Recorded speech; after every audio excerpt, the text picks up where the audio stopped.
నీవు నీ లోపల తొంగిచూచినా అసలైన ఆత్మ నీకు దూరమైపోతూనే కనపడటం. నువ్వు వెరపల తొంగిచూచినా అసలైన ఆత్మ కొన్ని వేల లక్షల మైళ్ల దూరం అయిపోతున్నది.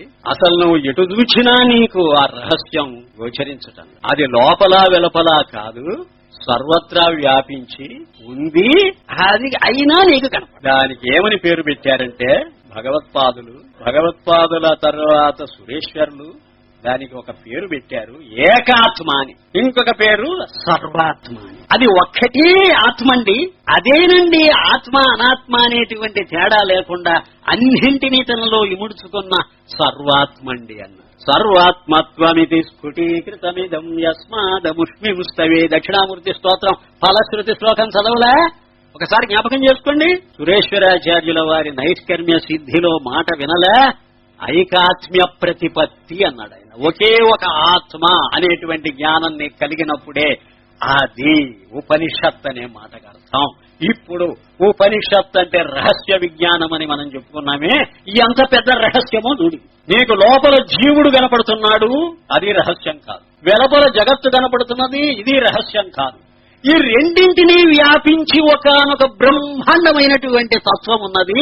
అది నీకు లోపల చూచినా కనపడటం లేదు, ఇప్పుడు వెలుపల చూచినా కనపడటం లేదు. నీ జీవితాంతం రహస్యంగానే మిగిలిపోయింది. కనుక ఆ రహస్యాన్ని ఇప్పుడు బయట పెట్టాలి అని ఒకానొక శాస్త్రం బయటకు వచ్చింది, అదే ఉపనిషత్. కనుక భగవత్పాదులు దానికి ఏమని పేరు పెట్టారు? రహస్య విజ్ఞానం అని పేరు. ఈ రహస్యం తెలిస్తే ఇక నువ్వు తెలుసుకోవాల్సింది ఏదీ లేదు. ఏన విజ్ఞాతేన సర్వమిదం విజ్ఞాతం భవతి తద్విజిజ్ఞాసస్వ. ఏది తెలుసుకుంటే సమస్తం తెలిసిపోతుందో ఇప్పుడు ఇదంతా తెలిసిపోయిందిగా అంటే అప్పటికి అయితే మనం తెలుసుకుంటేనే అది యథార్థమా, వాస్తవమా? తెలుసుకోకపోయినా అది వాస్తవమేనా? ఇది ఒక పెద్ద ప్రశ్న. నువ్వు తెలుసుకుంటే అది సత్యమై, తెలుసుకోకపోతే కానిదైతే మాత్రం అది సత్యమే కాదు. అది వస్తు సిద్ధంగా ఎప్పుడూ ఉండాలి. అమెరికాను వాడు చూచాడు, ఎవడు? కొలంబస్.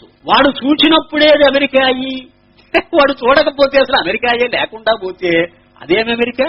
అది వస్తుతః అక్కడ ఉండాలి. వాడు చూచాడు. అలాగే మనము చూస్తేనే కాదది, మనము చూడకపోయినా అది ఉండాలి, చూచినప్పుడు ఉండాలి, ఎప్పుడూ ఉండాలి.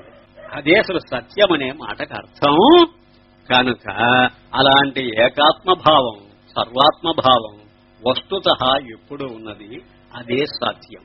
అయితే అది చూచిన వాడెవడు? ఆ చూచిన వాడికే ఋషి అని పేరు. ఋషిశ్చకిల దర్శనాత్. ఎవడైతే చూస్తాడో వాడు ఋషి. కనుకనే ఇంగ్లీష్ లో కూడా సీయర్ అని అంటారు.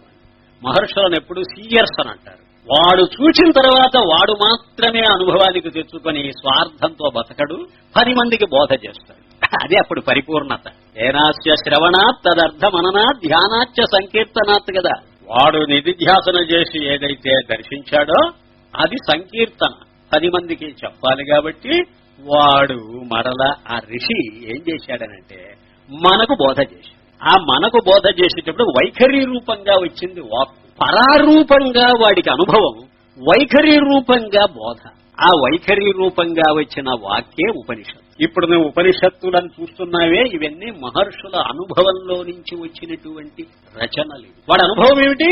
ఏకాత్మభావం, సర్వము ఆత్మస్వరూపంగా చూడడం. అది అద్వైతాత్మాను, ఏకాత్మాను, సర్వాత్మాను. ఆ రహస్యాన్ని భేదించి పట్టుకున్నాడు వాడు. ఆ అనుభవం, ఆ పరిపూర్ణమైన అద్వైత అనుభవం మళ్లీ నీకు నాకు అందించటానికి గ్రంథ రూపంగా దాన్ని వెలువరించాడు. ఇది ఉపనిషత్తు అయింది. ఇప్పుడు ఈ ఉపనిషత్తే జ్ఞానకాండ. ఇది వేదంలో చివరి భాగం గనుక వేదాంతమని దీనికి నామధేయం వచ్చింది. మంచిదేనండి. ఇప్పుడు ఇదే కదా సత్యం, అక్షరాల ఇదే సత్యం. అయితే మిగతాదంతానండి, మిగతాదంతా ఇక చెప్పక్కర్లేదు. వాడు మంచివాడు అనంటే వీడో అని అడిగినట్టున్నది. ఇద్దరే ఉన్నారు అక్కడ. వీడు మాత్రం చాలా మంచివాడండి అని అన్నాం. ఇంకా రెండవ వాడి సంగతి ఏమిటి? నేను చెప్పక్కర్లేదంటే మీరు ఊహించుకోండి అన్నారు.